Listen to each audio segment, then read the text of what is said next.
January is over, so now we get to watch some, good movies, right? Huh! That's dumb, but I'm gonna go with it. Hello, Adam Ryan Donato.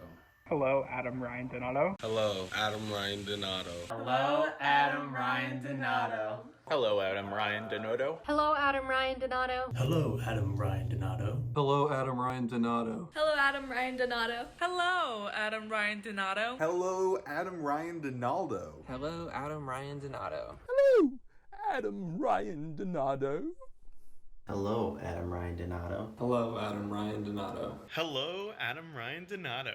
Hello, Adam Ryan Donato. Hello. Welcome back, guys. This is the second movie I'm doing of 2022. It is Moonfall. Now, Moonfall is directed by Roland Emmerich, who is known for 2012, Independence Day, and a bunch of other bad disaster movies with too many unnecessary characters, bad special effects, overall really corny, bad jokes. I do not like this guy. This movie is about a group of astronauts in space who encounter some entity that kills one of them and is going to the moon, and then a decade later throw the moon off its current orbit. Now the moon, as the title suggests, is falling towards us, and that's bad. So we got to stop that from happening. And who do we have to save us but Patrick Wilson, who was one of the astronauts in the initial expedition, who was ostracized by the community by saying that, oh, there was some weird alien force out there, and they were like, no, it's just a solar flare, you idiot. Halle Berry is there. She is his work wife. She did not back up Patrick Wilson's character in this scenario, so she's still working for NASA. And then we have John Bradley, who plays a character named Casey, who's this conspiracy theory nut. He steals information and he figures out that the moon is going to fall and hit the Earth, and that's bad. And that's the weird thing. He doesn't even find out, and that's the thing that starts everything. He finds out, and kind of at the same time, NASA finds out. And these are not connected, these are separate events. It makes him feel less important. You feel like if I describe you this plot, you're like, oh, well, he figured it out, found a way to let someone from NASA know, and that's why he's a part of this. No, he finds out, he goes and tells a washed up Patrick Wilson. Patrick Wilson's like, you're crazy. And then he finds out it actually happens, and he's like, hey, actually, you knew. How'd you know? That's where we go from there. Let's get this out of the way. This movie's bad. This movie's really cheesy and dumb, but you knew that. You went into a movie like this wanting to see big disasters, cities being destroyed, people being killed. You wanted to see some celebrities and a bunch of special effects and have a good crowd-pleasing, raucous time, have some drinks, smoke a little whatever you want, and go enjoy this stupid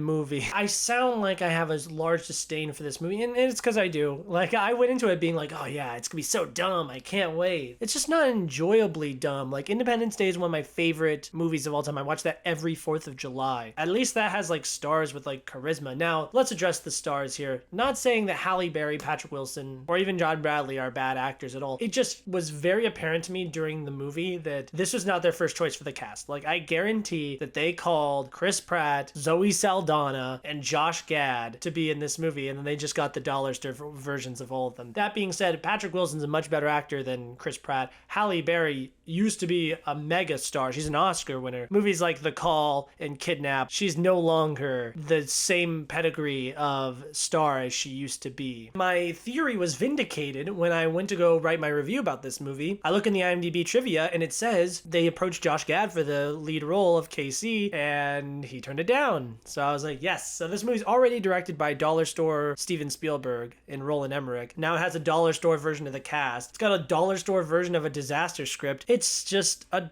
dollar store movie. It's a joke. Who's this movie for? And that's my big problem with this. Nothing came out last weekend, right? Nothing. The week before that, you had Redeeming Love, historical romance movie, and The King's Daughter, which is a movie made back in 2014. Some kind of fantasy movie with Pierce Brosnan. Didn't make any money. Who cares? The week before that, obviously, you have Scream. But if I'm Moonfall, I get it. You want to push yourself as far away from Spider-Man as you can. But I still would have taken advantage of last weekend. Jackass Forever is very much so the same kind of audience. Oh, I want to go see something dumb and stupid and laugh at it the whole entire time. I guess this is more of a buttoned up movie, whereas Jackass is like a compilation of like, watch this guy get kicked in the nuts. Still, I feel like Jackass has gotten a lot of good press leading up to its release, and I've heard great things about it, so I'm really fearful that Moonfall... Actually, I'm not fearful, because I really hope Moonfall does not succeed. This movie ends, spoiler alert, with a cliffhanger for the sequel, and it's like, no, you can't do that. This is not good enough, it is not popular enough, and it's not gonna make enough money.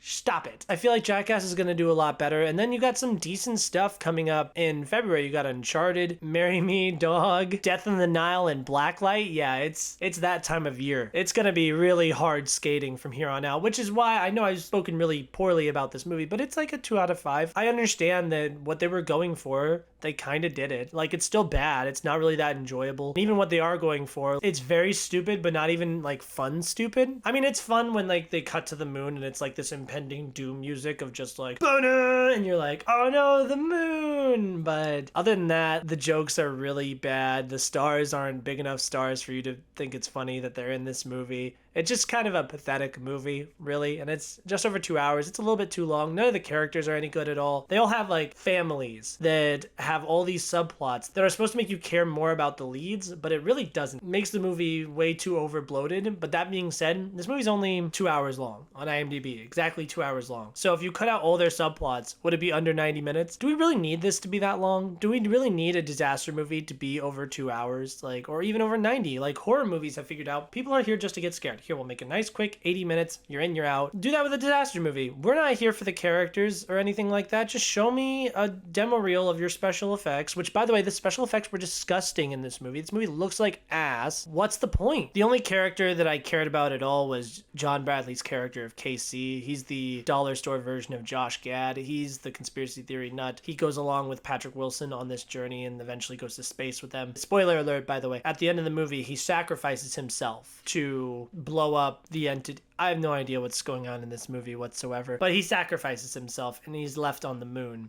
The moon, which, by the way, the moon isn't even the moon. It's like a spaceship that was like built by our ancestors so that we could eventually be reborn and start society again, because we designed an AI that turned on us and it destroys every single biological life form that's inside of an electronic device. I don't even know. I don't really remember. This movie's so stupid and dumb that I eventually just kind of like turned my brain off. And that's what it is. It's a turn your brain off so bad that it's good type of movie. And if you enjoy that, then you might enjoy this. Like, it's fine in that degree, but there's nothing here of actually any substance whatsoever. It's not going to make any money, hopefully. Last thing I want to talk about is the funniest thing. It ends with the KC character who sacrificed himself. He becomes the moon. His consciousness is downloaded into the moon. That's kind of the cliffhanger that they leave off at, which is just the most dumb thing. That was great. That was fantastic. I wish we got that absurd during the movie, but he's the moon now. I mentioned earlier that Roland Emmerich movies seems like dollar store versions of Steven Spielberg movies. I want to refine that statement a little bit by saying that Roland Emmerich movies are Steven Spielberg movies that are directed by Michael Bay. Fun adventure movie, science fiction adventure movie. You got kids that are very present in the movie. They have divorced parents. Everyone's divorced in this movie, by the way. You got your corny jokes that would be in a Michael Bay movie. You got your big dumb action, special overuse of special effects. This is not a good movie. It's desperately trying to be a crowd pleaser. I'm happy that the disaster movie genre exists, but seldom so do they take advantage and actually make something that's quality. This is no exception. Lowest common denominator type of movie. Like I said, have some drinks, go enjoy a big dumb stupid space movie. If you're sober, this is going to be a very rough ride for you. 2 out of 5. Moonfall, dumb. Go watch Jackass or rewatch Scream even. Don't watch this. What did you think? Do you like this movie? Tell me how I'm wrong and dumb for not enjoying this movie's insanity. Tell me what you would do